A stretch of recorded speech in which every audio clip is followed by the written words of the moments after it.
Champions ట్రోఫీలో భాగంగా India versus New Zealand మధ్య జరిగిన ఫైనల్ మ్యాచ్లో న్యూజిలాండ్పై టీమిండియా 4 వికెట్ల తేడాతో విజయం సాధించి ఛాంపియన్స్ ట్రోఫీని సొంతం చేసుకుంది. అయితే ఈ మ్యాచ్లో తొలుత బ్యాటింగ్ చేసిన న్యూజిలాండ్ జట్టు నిర్ణీత 50 ఓవర్లలో 7 వికెట్లు నష్టపోయి 251 పరుగులు చేసింది. అనంతరం లక్ష్య ఛేదనలో బ్యాటింగ్ చేసిన టీమిండియా జట్టు మరో ఓవర్ మిగిలుండగానే విజయాన్ని సాధించేసింది.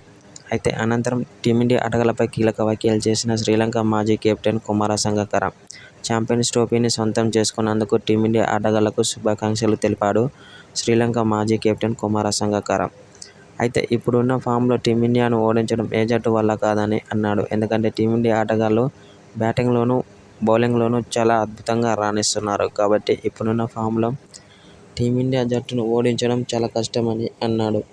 టీమిండియాలో ఆటగాళ్లు చాలా అద్భుతంగా రాణిస్తున్నారని కుమార సంగక్కర తెలిపాడు. అయితే అనంతరం టీమిండియా ఆటగాళ్లపై ప్రశంసల వర్షం కురిపించాడు. ఇలాంటి ప్లేయర్లను ఎప్పుడూ చూడలేదని కుమార సంగక్కర పేర్కొన్నాడు.